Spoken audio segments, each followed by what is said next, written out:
सबसे चौंकाने वाले दावे को लेकर ये पहली बड़ी खबर। रईसी की उड़ान से पहले सैटेलाइट से छेड़छाड़ को लेकर ये इस वक्त सबसे बड़ी खबर आपको हम बता रहे हैं। जानिए कैसे सैटेलाइट रिपोर्ट में से 19 मई का डेटा गायब है। वेदर रिपोर्ट में 18 मई के बाद सीधे 20 मई की तारीख, और यही वो सबूत है जिस आधार पर यह बड़ा दावा किया जा रहा है कि रईसी की उड़ान से पहले सैटेलाइट से छेड़छाड़ हुई है। एक बार फिर से जानिए किस तरीके से रईसी की मौत पर इस वक्त की ये सबसे चौंकाने वाली खबर और सबसे चौंकाने वाला दावा, जहां इंपॉर्टेंट है सैटेलाइट रिपोर्ट, और सैटेलाइट रिपोर्ट में 19 मई का डेटा गायब बताया जा रहा है। यानी जो वेदर रिपोर्ट सामने आ रही है, जिस आधार पर यह दावा किया जा रहा है, उसके मुताबिक 18 मई के बाद सीधा 20 मई की तारीख नजर आ रही है।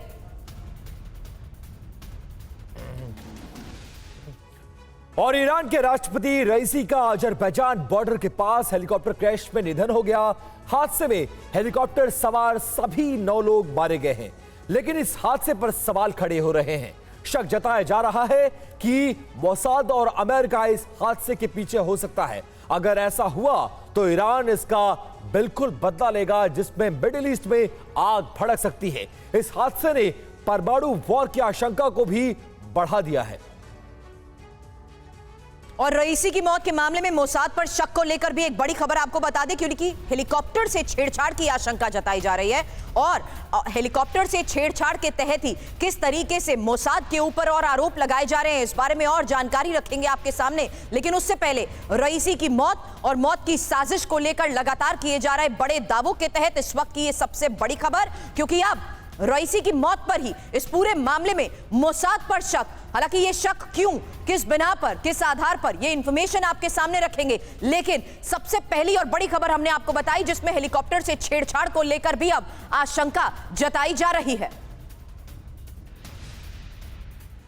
तो रईसी की हत्या में क्यों हो रहा है मोसाद पर शक, यह इंफॉर्मेशन अब आपके सामने है, क्योंकि हेलीकॉप्टर आसानी से हैक कर सकता है और साथ ही हेलीकॉप्टर के नेविगेशन को भटकाया भी जा सकता है। इंपॉर्टेंट यह है कि हेलीकॉप्टर की सैटेलाइट कनेक्शन से छेड़छाड़ को लेकर यहां बड़े दावे किए जा रहे हैं विपिन, और इसमें इंपॉर्टेंट यही हो जाता है कि किस तरीके से अब मोसाद पर शक और ज्यादा गहराता जा रहा है। विपिन जी बिल्कुल, और रईसी के हेलीकॉप्टर हादसे की जांच के आदेश भी इस बीच जारी कर दिए गए हैं। ईरान के सेना प्रमुख बघेरी ने बड़ा ऐलान किया है और जांच का जिम्मा हाई रैंकिंग कमेटी को फिलहाल सौंप दिया गया है। जनरल अब्दुल्लाही करेंगे जांच टीम का नेतृत्व और ये जानने की कोशिश करेंगे कि ये हादसा है या हत्या है। बड़ी खबरें लगातार जिस तरीके से इस पूरे मामले में सामने आ रही है, लाइन ऑफ इन्वेस्टिगेशन और शक जिस तरीके से मोसाद पर इस वक्त जा रहा है, इसी को लेकर करूंगी सवाल। मेरे सहयोगी मनीष झा इस वक्त हमें ज्वाइन कर चुके हैं। मनीष, साजिश को लेकर लगातार चर्चा करते आ रहे हैं, लेकिन साजिश के तार किस तरीके से मोसाद के साथ जुड़ रहे हैं? देखिए, अगर रईसी का हेलीकॉप्टर अजरबैजान नहीं गया होता तो एक बार के लिए ये संभावना थी कि उसके हेलीकॉप्टर के साथ किसी और ने छेड़छाड़ किया होगा, लेकिन चूंकि वो अजरबैजान गया था, वो जगह जहां पर मोसाद की प्रेजेंस है, वो जगह जहां से मोसाद काफी एक्टिव है, ऐसे में इस बात को की आशंका बढ़ी है कि हेलीकॉप्टर को लेकर कोई छेड़छाड़ हुई है, और वो छेड़छाड़ की वजह से ही वो हेलीकॉप्टर क्रैश कर गया जो उन 3 हेलीकॉप्टर में से सबसे बेस्ट था। और ऐसी स्थिति में जो इन्वेस्टिगेशन है उसमें ये बात डेटा रिकॉर्ड और तमाम चीजों से साफ हो भी जाएगी, और अगर ऐसा साबित होता है, जिसकी गुंजाइश बहुत ज्यादा है, तो इसमें कोई दो राय नहीं कि फिर ईरान और इजराइल के बीच जो तनाव अभी चरम पर है वो एक बड़े जंग का आसार ले सकती है, जो पूरी मिडिल ईस्ट में फैल सकता है। देखिए, सबसे बड़ी बात है कि इजराइल ने कई बार ऐसे प्रयास किए हैं ईरान में, जहां पर कि उन्होंने ईरान के परमाणु संयंत्र को भी दूर से हैक कर लिया था और उसको काफी नुकसान पहुंचाया था। इसलिए ईरानी एजेंसियों को कि मोसाद का इसमें सीधे सीधे एक बड़ा इन्वॉल्वमेंट। बिल्कुल मनीष, इसीलिए ना तो अमेरिका को क्लीन चिट दी जा रही है, ना ही इजराइल को क्लीन चिट दी जा रही है, और अब इस पूरे मामले में जांच के आदेश दे दिए गए। बने रहिए हमारे साथ। एक और बड़ी खबर का रुख कर लेते हैं। चीन के सरकारी अखबार ग्लोबल टाइम्स ने इजराइल पर बड़ा आरोप लगाया है। इजराइल फाउल प्ले कर सकता है, यह कहना है ग्लोबल टाइम्स का। इजराइल ने ईरान के साथ जंग को भड़का दिया है। ग्लोबल टाइम्स के हवाले से खबर, इस पूरे मामले में इजराइल को कटघरे में खड़ा किया जा रहा और आरोप अमेरिका पर भी लग रहा है। बड़ी बात और बड़ी खबर विपिन आपने बताई है, लेकिन ग्लोबल टाइम्स ने इजराइल पर ये जो शक जताया है उसी को लेकर और इंफॉर्मेशन हमारे पास है, क्योंकि चीन का ये सरकारी अखबार है और ये क्यों इस तरीके का शक जाहिर कर रहा है। 6 तर्क अब आपके सामने हम यहां पर रख रहे हैं, जहां देखिए मौके का फायदा उठाकर इजराइल ने ये चाल चली है, ये बात कही जा रही है। दूसरी इंपॉर्टेंट बात यह कि इजराइल ने ईरान के साथ जंग को और ज्यादा भड़का दिया है। तीसरी इंपॉर्टेंट बात कि न्यूक्लियर साइंटिस्ट मोहसिन फकीरजादे को भी मारा गया। और चौथी महत्वपूर्ण बात यह कि कैसे इजराइल ने ईरान के कॉन्सुलेट पर भी हमले को अंजाम दिया। अब ईरान के ही इंटीरियर मिनिस्टर अहमद वहीदी को भी शक, और ये इंपॉर्टेंट इसलिए भी है क्योंकि देखिए 3 में से सिर्फ रईसी का ही वो हेलीकॉप्टर आखिर क्रैश कैसे और क्यों हुआ, इसी को लेकर ग्लोबल टाइम्स में भी बड़ा सवाल उठाया जा रहा है। वहीं ईरान के पूर्व विदेश मंत्री जरीफ के आरोप को लेकर इस वक्त एक और बड़ी खबर आपको बता दें, क्योंकि हेलीकॉप्टर क्रैश के पीछे यूएस का हाथ ये बता रहे हैं। ये एक और बड़ी खबर इस वक्त आपके सामने, जहां जिस बात का मेरे सहयोगी विपिन अभी थोड़ी देर पहले जिक्र कर रहे थे कि इजराइल पर शक के साथ साथ सवाल अमेरिका पर भी उठाए जा रहे हैं। और ये वो बयान जहां आपको बता दें ईरान के पूर्व विदेश मंत्री जरीफ की तरफ से यह बयान दिया गया है और वो आरोप लगा रहे हैं कि हेलीकॉप्टर क्रैश के पीछे यूएस का हाथ है। यूएस ने रईसी की हत्या कराई, यूएस के प्रतिबंधों की वजह से यह क्रैश हुआ, प्रतिबंधों की वजह से नहीं मिले पुर्जे।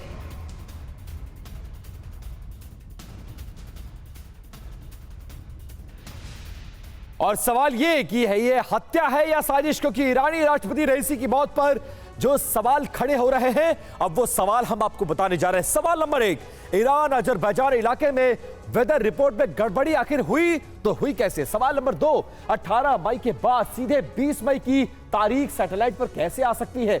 सवाल नंबर 3, 19 मई के दिन का पूरा मौसम चार्ट ही पहले से कैसे गायब हो गया। सवाल नंबर 4, क्या हेलीकॉप्टर क्रैश होने से पहले सैटेलाइट से छेड़छाड़ हुई है। ये वो तमाम सवाल हैं जो इस हादसे को हत्या करार दे रहे हैं, इसीलिए सवाल इजराइल से लेकर अमेरिका तक पर उठ रहा है। मामले की इन्वेस्टिगेशन जारी है और लगातार आ रही बड़ी खबरों पर भी आपको अपडेट करते रहेंगे, लेकिन इस बीच खबर आपको बता दें ग्रेटर नोएडा से है, जहां ग्रेटर नोएडा के कारोबारी के अपहरण को लेकर बड़ी खबर और हरियाणा के बल्लभगढ़ से किडनैप इसे किया गया है। आपको बता दें व्यापारी को उसी की गाड़ी में बंधक बनाया गया है। पुलिस को देखकर अपहरणकर्ता भाग गए और भागने के दौरान गाड़ी डिवाइडर से टकरा गई। पीड़ित कारोबारी को हॉस्पिटल में एडमिट करा दिया गया है। ये बड़ी खबर इस वक्त आपको ग्रेटर नोएडा से आ रही, जहां आपको बता दें कि एक कारोबारी के अपहरण को लेकर इस पूरी वारदात को किस तरीके से अंजाम दिया गया और पूरे मामले के इन्वेस्टिगेशन के बाद अभी क्या सामने आया, इस बारे में जितेंद्र शर्मा हमारे सहयोगी हमें ज्वाइन कर चुके हैं। जितेंद्र बताएं कि क्या अभी तक की इन्वेस्टिगेशन के बाद पता लग पाया। जी बिल्कुल, देखिए कल बल्लभगढ़ के व्यापारी किसी काम से ग्रेटर नोएडा आए थे। उसी दौरान कुछ बदमाशों ने हाईवे पर इन्हीं की स्कॉर्पियो गाड़ी के अंदर बंधक बनाए, इनके हाथ पैर बांधे और इन्हें जब वो किडनैप करके ले जा रहे थे उसी दौरान पुलिस को किसी तरीके से शक हुआ। पुलिस ने अपनी गाड़ी उस व्यापारी की स्कॉर्पियो के पीछे लगाई, बदमाशों का कुछ दूर पीछा किया, लेकिन घबराकर बदमाशों ने डिवाइडर पर अपनी गाड़ी जो थी वो चढ़ाई, जिसके बाद बदमाश गाड़ी से उतरकर फरार हो गए। तो ऐसे में पुलिस जो घायल व्यापारी था उसको अस्पताल में भर्ती करवाया, उसका इलाज फिलहाल वहां पर चल रहा है। लेकिन पुलिस उस रूट पर जितने भी सीसीटीवी कैमरे लगे हुए हैं सभी सीसीटीवी कैमरों की तस्वीरों को खंगाल रही है। इसके अलावा जो बदमाश है उनकी पहचान करने की कोशिश कर रही है व्यापारी के बयानों के आधार पर, साथ ही उनकी पुरानी इन्वॉल्वमेंट तलाशी जा रही है ताकि जल्द से जल्द बदमाशों को गिरफ्तार किया जा सके। हाईवे पर इस तरीके की जो रॉबरी है वो कोई नई बात नहीं, इससे पहले भी कई घटनाएं सामने आ चुकी है। तो लिहाजा अब पुलिस ने पूरे तरीके से सख्ती बरत दी है। पुलिस का कहना है कि लगातार पेट्रोलिंग की जाएगी पूरे एक्सप्रेस वे पर और साथ ही जो बदमाश है उनकी जल्द से जल्द गिरफ्तारी के लिए उनके जो भी संभावित ठिकाने हैं उनकी पहचान कर वहां रेड की जाएगी। जी बहुत शुक्रिया जितेंद्र, इस जानकारी के लिए आप नजर बनाकर रखिएगा। और अगली बड़ी खबर का रुख कर लेते हैं। महाराष्ट्र के पुणे में हुए कार हादसे में मामले में नाबालिग आरोपी के पिता को पुलिस ने फिलहाल हिरासत में ले लिया है। नाबालिग आरोपी ने तेज रफ्तार कार से बाइक को टक्कर मारी थी। इसमें 2 लोगों की दर्दनाक तरीके से मौत हो गई थी। वहीं अदालत ने आरोपी को फिलहाल जमानत दे दी है। अदालत ने आरोपी को निबंध लिखने की शर्त पर जमानत दी है।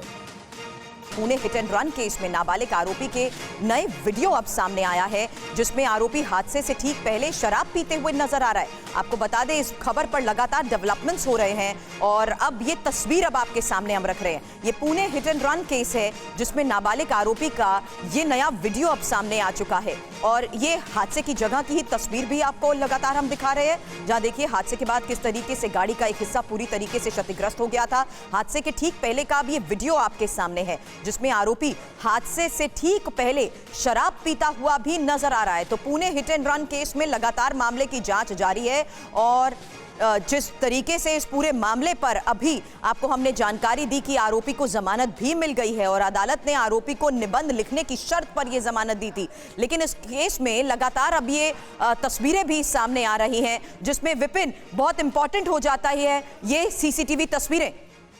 बिल्कुल, और इस पूरे मामले में ज्यादा जानकारी के लिए हमारे साथ पुणे से हमारे संवाददाता योगेश जुड़ गए। योगेश, इस पूरे मामले में अदालत से आरोपी को जमानत मिल गई, जबकि उसके पिता को हिरासत में लिया गया है और साथ ही एक कुछ नए सीसीटीवी फुटेज भी सामने आए हैं, जिसमें ये दिखाई देता हुआ पड़ रहा है कि इस पूरे मामले में जो आरोपी है, पहले उसने शराब पिया और उसके बाद इस घटना को अंजाम दिया। जी, पुणे के कल्याणी नगर में ये हिट एंड रन का जो कुछ हादसा हुआ है, उसमें 2 लोगों की मौत हुई थी, लेकिन उसके बाद तुरंत ही उसके जो मुख्य आरोपी है वेदांत अग्रवाल, जो नाबालिग है, उसको अरेस्ट किया गया था। लेकिन जो धाराएं वेदांत के खिलाफ लगाई गई थी, उसके तहत उसको तुरंत जमानत ही मिल गई थी। लेकिन वेदांत के जो पिताजी है विशाल अग्रवाल, उनको पुणे महाराष्ट्र की छत्रपति संभाजी नगर से हिरासत में लिया गया है और थोड़ी देर में उन्हें पुणे पुलिस पुणे में लेके आ रही है। जैसे कि ये पूरे मामले में जो विशाल अग्रवाल है, उसमें पूरी तहकीकात की जाएगी कि ये जो गाड़ी है उसका रजिस्टर्ड नंबर नहीं था, फिर भी वेदांत अग्रवाल कैसे किस तरह से गाड़ी रास्ते पे चला रहा था और जो कुछ ये पूरा हादसा हुआ है। उसके बाद महाराष्ट्र के जो गृह मंत्री है देवेंद्र फडणवीस, उन्होंने इस पूरे मामले की पूरी तहकीकात करके सख्त से सख्त कार्रवाई करने के आदेश भी दिए गए थे। उसके बाद विशाल अग्रवाल के खिलाफ कल पुणे में मामला दर्ज किया गया और उसके बाद कल रात को देर रात को उसको हिरासत में भी लिया गया है और थोड़ी देर में उनको पुणे में लाया जाएगा और उसके बाद कोर्ट में हाजिर भी किया जाएगा। और पूरे मामले में जो कुछ सीसीटीवी फुटेज अब सामने आए हैं, तो उसके तहत पुणे पुलिस के क्राइम ब्रांच पूरी तहकीकात कर रही है। मामले में हिट एंड रन मामले में पुलिस उन तमाम सीसीटीवी फुटेज को खंगाल रही है और उसी के आधार पर आरोपी के पिता को भी हिरासत में लिया गया। बहुत शुक्रिया इस जानकारी के लिए। भगवान जगन्नाथ पर दिए बयान पर संबित पात्रा ने सफाई दी है और पात्रा के बयान पर विपक्ष अब बीजेपी से कैसे जवाब मांग रहा है, देखिए ये रिपोर्ट। भूल रे उल्टा कहीदेली मु कहीदेली कि जगन्नाथ मोदी को भक्त, यह बहुत बड़ भूल मु जानी किंतु अजाणतरे जहाँ इंग्राजी में कहते slip of tongue. Puri Lok Sabha seat से बीजेपी उम्मीदवार संबित पात्रा ने अपने बयान को लेकर सफाई दी है। उनके एक बयान को लेकर ओडिशा के सीएम नवीन पटनायक ने सवाल खड़े किए थे, जिस पर उन्होंने कहा कि पुरी में पीएम नरेंद्र मोदी के रोड शो की भारी सफलता के बाद कई मीडिया चैनलों को कई बयान दिए, लेकिन एक बयान में कुछ कहा वो महज मानवीय भूल थी। पश्चाताप के लिए वो उपवास करेंगे। मोदी को देखा लक्षाधि लोक आसछंती, मोदी भक्त जगन्नाथ। मु महाप्रभु को मुंडिया मारिकी महाप्रभुंकर चरण तले क्षमा याचना करुची। आमु भी निष्पत्ति नहीं कि महाप्रभु तमरे पुओ को तमरे छुआ को आपण क्षमा करंतु। मु 3 दिन उपवास करी, उपवास करिकी पश्चाताप करी कि अजाणतरे स्लिप ऑफ टंग ही। वहीं पश्चिम बंगाल के झारग्राम में पीएम मोदी ने टीएमसी के साथ साथ पूरे विपक्षी गठबंधन पर जमकर हमला किया। पीएम मोदी ने कहा कि 5वें चरण में इंडिया गठबंधन पूरे देश में परास्त हो चुका है। बंगाल में टीएमसी और पूरे देश में इंडी गठबंधन ये पहले पस्त थे, 5वें चरण में ये परास्त हो चुके हैं और 4 जून को ये समाप्त होते दिखाई देंगे। इंडी गठबंधन के बिखरने का काउंटडाउन शुरू हो चुका है। इतनी बड़ी संख्या में आपका आशीर्वाद ये साफ साफ कह रहा है, फिर एक बार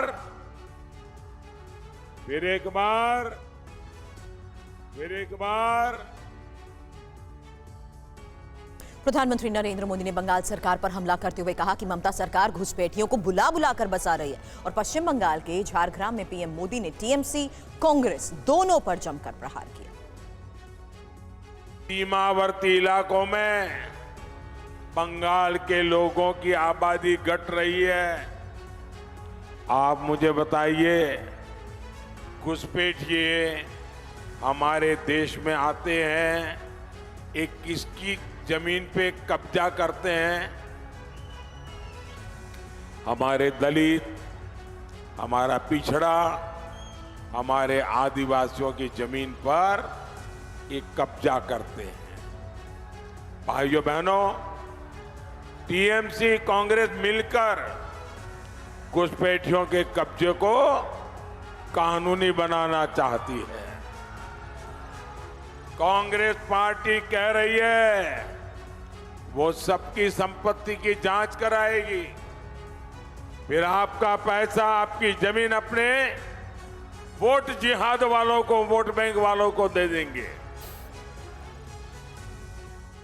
और दिल्ली में 4 दिन बाद यानी 25 मई को मतदान होना है। दिल्ली में चुनावी माहौल को लेकर टीवी9 भारतवर्ष ने बीजेपी के राष्ट्रीय अध्यक्ष जेपी नड्डा से खास बातचीत की। जेपी नड्डा ने दावा किया कि दिल्ली में बीजेपी सभी की सभी 7 सीटें जीतेगी। वहीं उन्होंने दिल्ली के मुख्यमंत्री अरविंद केजरीवाल पर इस दौरान जमकर हमला बोला है। क्या माहौल देख रहे हैं? दिल्ली में 7 सीटें आपके पास थी। देखिए, सारे देश का माहौल और आज तक के सारे चुनाव में जो फेजेस हुए हैं, एक तरफा माहौल है। लोग मोदी जी को तीसरी बार प्रधानमंत्री बनाने के लिए आतुर हैं और वो एक तरफा वोट भारतीय जनता पार्टी के पक्ष में दे रहे हैं। दिल्ली में भी आप उत्साह देख रहे हैं। आप देखिए कितने लोग उत्साह के साथ सड़कों पर उतरे हुए हैं। ये बता रहा है कि दिल्ली में भी 7 की 7 सीटों पर भारतीय जनता पार्टी को जीत मिली है। अरविंद केजरीवाल 11 मई को जेल से आए हैं और उसके बाद लगातार कैंपेन कर रहे हैं। कह रहे हैं कि बीजेपी हार के डर से बौखला गई है और इसलिए हमको टारगेट किया जा रहा है। तरह तरह के षड्यंत्र हमारे खिलाफ किए जा रहे हैं। देखिए, अरविंद केजरीवाल का चरित्र दोहरा है, उनकी पार्टी का चरित्र दोहरा है और दोगलापन है। वो जो कहते हैं उस पर कभी वो टिकते नहीं हैं।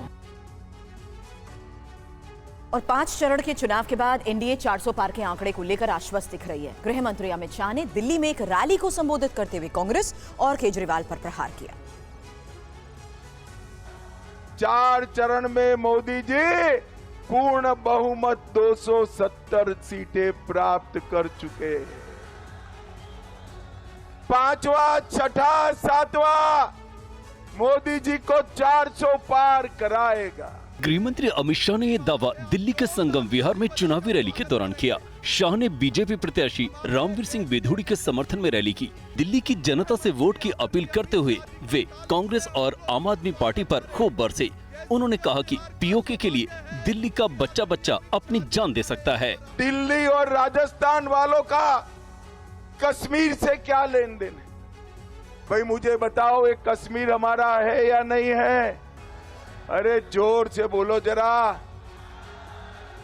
खड़गे महाराज 80 पार कर गए मगर आप भारत को जान नहीं पाए। ये दिल्ली का बच्चा बच्चा कश्मीर के लिए अपनी जान दे सकता है, जान दे सकता है। और दिल्ली के मुख्यमंत्री अरविंद केजरीवाल जब से जेल से बाहर आए हैं वो लगातार बीजेपी पर हमलावर है। केजरीवाल ने बीजेपी और मोदी सरकार पर आरोप लगाया कि दिल्ली सरकार के कामों को रोकने के लिए उन्हें जेल में डाला गया। दिल्ली के मुख्यमंत्री अरविंद केजरीवाल ने सोमवार को पत्नी सुनीता केजरीवाल के साथ पूर्वी दिल्ली लोकसभा सीट पर चुनाव प्रचार के लिए गांधीनगर, शादरा, पड़पड़गंज, कोंडली, त्रिलोकपुरी और जंगपुरा में नुक्कड़ सभाओं को संबोधित किया। जंगपुरा में एक सभा के दौरान केजरीवाल ने पीएम मोदी पर प्रहार किया। प्रधानमंत्री जी ने पूरी कोशिश करी कि मैं बाहर नहीं आ सकूं, लेकिन हनुमान जी की कृपा है मेरे ऊपर, बजरंगबली की बहुत आशीर्वाद है मेरे ऊपर। बजरंगबली के सामने मोदी जी की नहीं चली और मैं आप लोगों के बीच में आ गया। मैं सोच रहा था, मैं एक छोटा सा आदमी हूं, मेरी छोटी सी पार्टी है, 2 राज्यों में सरकार है बस, दिल्ली में, पंजाब में। प्रधानमंत्री जी तो बहुत बड़े हैं, बहुत पावरफुल हैं, फिर उन्होंने मेरे को जेल क्यों भेजा? वो दिल्ली के काम रोकना चाहते हैं। और जेल में बंद आम आदमी पार्टी के नेता मनीष सिसोदिया को आज क्या कोर्ट से राहत मिल पाएगी? आबकारी नीति मामले में दिल्ली के पूर्व उप मुख्यमंत्री मनीष सिसोदिया की जमानत याचिका पर आज दिल्ली हाईकोर्ट फैसला सुनाएगा। दिल्ली आबकारी नीति मामले में तिहाड़ जेल में बंद मनीष सिसोदिया की ओर से दायर जमानत याचिका पर दिल्ली हाईकोर्ट आज शाम 5 बजे फैसला सुनाएगा। आबकारी नीति मामले में दिल्ली हाईकोर्ट ने 14 मई को दिल्ली के पूर्व उप मुख्यमंत्री और आम आदमी पार्टी के नेता मनीष सिसोदिया की जमानत याचिका पर अपना फैसला सुरक्षित रख लिया था। सिसोदिया ने सीबीआई और ईडी द्वारा उनके खिलाफ दोनों मामलों में जमानत की मांग की थी। सिसोदिया की तरफ से पेश हुए वकीलों ने दलील दी थी कि सिसोदिया कई कारणों से जमानत पर रिहा होने के हकदार हैं। मनीष सिसोदिया ने भी कहा था कि वो 14 महीने से अधिक समय से न्यायिक हिरासत में हैं, इसलिए उन्हें जमानत दी जानी चाहिए।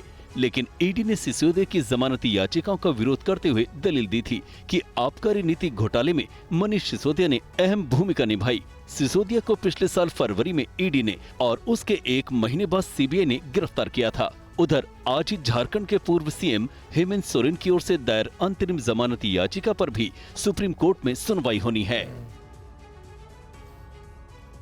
स्वाति मालीवाल का मामला आम आदमी पार्टी के लिए परेशानी का सबब बन गया है।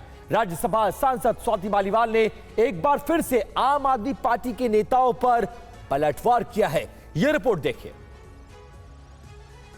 स्वाति मालीवाल ने मारपीट मामले में लग रहे तमाम आरोपों पर आम आदमी पार्टी के नेताओं को एक बार फिर घेरा है। स्वाति मालीवाल ने सोशल मीडिया पर पोस्ट कर लिखा, दिल्ली के मंत्री झूठ फैला रहे हैं कि मुझ पर भ्रष्टाचार की एफआईआर हुई है, इसलिए बीजेपी के इशारे पर मैंने ये सब किया।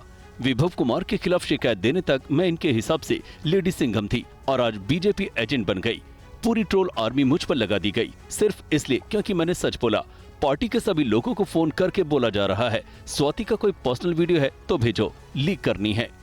उधर स्वाति मालीवाल से मारपीट के आरोपी विभव कुमार को सोमवार को दिल्ली पुलिस की टीम मुख्यमंत्री आवास पर लेकर गई। दिल्ली पुलिस के आला अधिकारी भी इस दौरान मौजूद थे। विभव को जब सीएम आवास लाया गया तो उस दौरान आवास पर सीएम अरविंद केजरीवाल वहां मौजूद नहीं थे। लगभग 1.25 घंटे तक सीएम आवास पर रहने के बाद पुलिस टीम विभव कुमार को लेकर वापस लौटी। पुलिस सूत्रों के मुताबिक विभव से घटनाक्रम को लेकर घटनास्थल पर पूछताछ भी हुई है।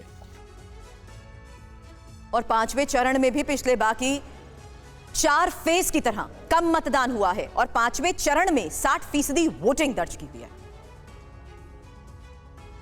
5वें चरण में सोमवार को 8 राज्यों की 49 लोकसभा सीटों पर वोटिंग संपन्न हो गई। जिन लोकसभा सीटों पर वोट डाले गए वो सीटें 6 राज्य और 2 केंद्र शासित प्रदेशों में थी। जारी किए गए आंकड़ों के मुताबिक पश्चिम बंगाल में सबसे ज्यादा 74% मतदान हुआ, जबकि महाराष्ट्र में सबसे कम 54% लोगों ने मतदान किया। 8 राज्यों की सभी 49 सीटों पर इस बार 5वें चरण में साल 2019 से कम वोटिंग हुई। 2019 में 5वें चरण में 51 सीटों पर 62% से ज्यादा वोटिंग हुई थी। इस बार 5वें चरण में देश की नजरें 2 हाई प्रोफाइल सीटों अमेठी और रायबरेली पर खास तौर से लगी थी। अमेठी और रायबरेली में 5वें चरण में वोटिंग पूरी हो गई। रायबरेली से इस बार राहुल गांधी और अमेठी से स्मृति ईरानी एक बार फिर चुनाव मैदान में हैं। मैं पुनः कहती हूँ, ये मेरा सौभाग्य है गौरीगंज में विकसित भारत के संकल्प के साथ गरीब कल्याण एवं महिला शक्ति को समर्पित एक नेता को, एक राष्ट्र सेवक को मैंने अपना मत दिया। अभिलाषी हूँ कि जनता उनको अपना स्नेह और आशीर्वाद निरंतर देती रहे। मैडम ये बताइए, पांचवें चरण की वोटिंग के दौरान बारामूला के लोगों ने रिकॉर्ड मतदान किया है। चुनाव आयोग के आंकड़े के मुताबिक बारामूला ने 35 सालों का अपना ही रिकॉर्ड तोड़ डाला। बारामूला में 59% से अधिक मतदान किया गया है। रिपोर्ट देखिए। मतदान केंद्रों के आगे लगी लंबी कतारें अरसे बाद बारामूला को लोकतंत्र के पर्व का एहसास करा गई।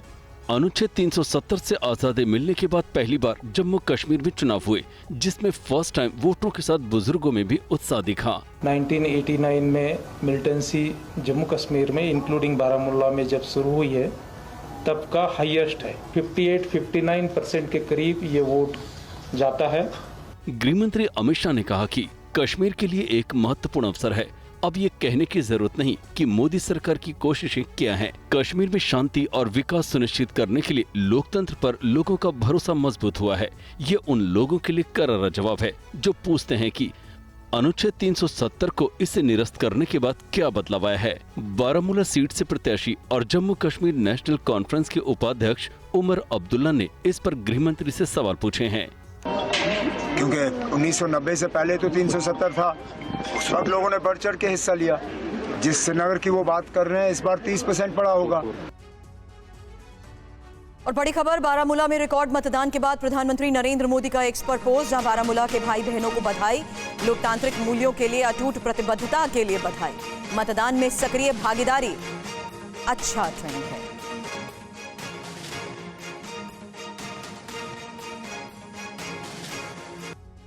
हजारीबाग के मौजूदा सांसद जयंत सिन्हा को कारण बताओ नोटिस जारी किया गया है। जयंत सिन्हा से बीजेपी ने जवाब मांगा है। बीजेपी हजारीबाग सांसद जयंत सिन्हा से नाराज है। नाराजगी इस कदर बड़ी है कि राज्यसभा सांसद और बीजेपी के प्रदेश महामंत्री आदित्य साहू ने नोटिस जारी करते हुए एक चिट्ठी लिखी है, जिसमें कहा है कि लोकसभा चुनाव 2024 में जब से हजारीबाग लोकसभा क्षेत्र से पार्टी ने मनीष जायसवाल को प्रत्याशी घोषित किया है, तब से आप न तो चुनाव प्रचार प्रसार और न ही संगठनात्मक कार्य में रुचि ले रहे हैं। इसके बावजूद इस लोकतंत्र के महापर्व में आपने अपने मताधिकार का प्रयोग करना भी उचित नहीं समझा। आपके द्वारा बरती गई इस रवैये से पार्टी की छवि धूमिल हुई है। बीजेपी के प्रदेश अध्यक्ष बाबूलाल मरांडी के निर्देशानुसार आपसे अनुरोध है कि इस संबंध में 2 दिनों के अंदर स्पष्टीकरण देने का कष्ट करें। गौरतलब है कि टिकट बंटवारे से पहले जयंत सिन्हा ने चुनाव नहीं लड़ने की घोषणा की थी। यही नहीं, हाल ही में उनके बेटे आशीष सिन्हा ने कांग्रेस का दामन थाम लिया था। जयंत सिन्हा के पिता यशवंत सिन्हा पहले ही 2018 में बीजेपी का साथ छोड़ चुके हैं। आपको बता दें कि हजारीबाग सीट पर जयंत सिन्हा लगातार 2 बार चुनाव जीतकर संसद पहुंचने में कामयाब रहे। और उत्तराखंड में 4 धाम यात्रा सुव्यवस्थित ढंग से जारी है। इस बार रिकॉर्ड संख्या में श्रद्धालुओं को देखते हुए धामी सरकार ने यात्रियों की सुगम यात्रा के लिए बंदोबस्त किए हैं। ये रिपोर्ट देखिए। 4 धाम यात्रा पर आने वाले श्रद्धालुओं को कोई परेशानी ना हो या अपनी यात्रा को सकुशल और निर्बाध ढंग से पूरी कर सके, इसके लिए उत्तराखंड सरकार मुस्तैद है। सीएम पुष्कर धामी खुद मोर्चे पर तैनात है। खाना होना चाहिए ना, ध्यान रखिएगा, अच्छे से यात्रा करिए, ठीक है। उत्तराखंड में स्थित पवित्र तीर्थ स्थल यमुनोत्री, गंगोत्री, केदारनाथ और बद्रीनाथ में हर साल लाखों की संख्या में श्रद्धालु दर्शन करने के लिए आते हैं और इस रिकॉर्ड संख्या में इस बार भी पहुंच रहे हैं। इसे देखते हुए उत्तराखंड सरकार ने पुख्ता इंतजाम किए हैं। आपसे मिलने लिखा हुआ था हम लोग को। मत जाओ कर रहा था सब। कौन कह रहा था? बहुत आदमी हम लोग को, इसीलिए तो आए कि हम लोग व्यवस्था कर रखे हैं। उत्तराखंड सरकार के प्रयासों का असर भी दिख रहा है।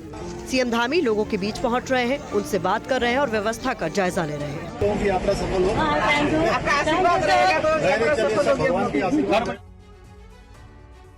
राजधानी दिल्ली समेत उत्तर भारत गर्मी की चपेट में है और मौसम विभाग ने कई राज्यों में रेड अलर्ट भी जारी किया है। सिर पर छाता, माथे पर कपड़े, फिर भी पसीने से तरबतर। गर्मी से बचने के लिए आइसक्रीम ले रहे हैं, नींबू पानी गिलास पर गिलास गटक रहे हैं, फिर भी चिलचिलाती धूप से राहत नहीं मिल रही।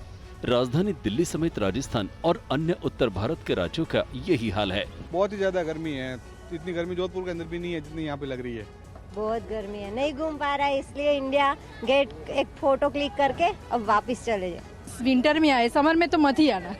घूमना कुछ होगा नहीं और वापस कार में बैठ जाए यार, मॉल में जाने का सोचते हैं, बस वैसे ही हालत है। दिल्ली, राजस्थान, पंजाब, हरियाणा, उत्तर प्रदेश, नॉर्थ मध्य प्रदेश में सीवियर हीट वेव के हालात हैं। ऐसे में डॉक्टर एहतियात की सलाह दे रहे हैं। जनरली मई महीना साल का सबसे गर्म महीना होता है। इस समय 45 डिग्री टेम्परेचर जनरली बहुत सारी जगह पहुंच जाता है, और जो हमने अब सीवियर हीट वेव दिया है तो वो हमारा यही है कि कुछ जगहों में जो 47 डिग्री भी पहुंच सकता है। वहीं मैदानी इलाकों के साथ साथ उत्तर भारत के पहाड़ी राज्यों में भी सूरज जमकर आग बरसा रहा है। पर्यटन पर भी गर्मी का असर देखने को मिल रहा है। ताजनगरी आगरा और देहरादून समेत अन्य इलाकों के हालात देखिए। ताजमहल को देख आंखों को सुकून मिल रहा होगा, कूल कूल फीलिंग दे रहा होगा, लेकिन इन दिनों वो खुद जल रहा है। कल पारा दिन में 47.7 डिग्री रिकॉर्ड किया गया।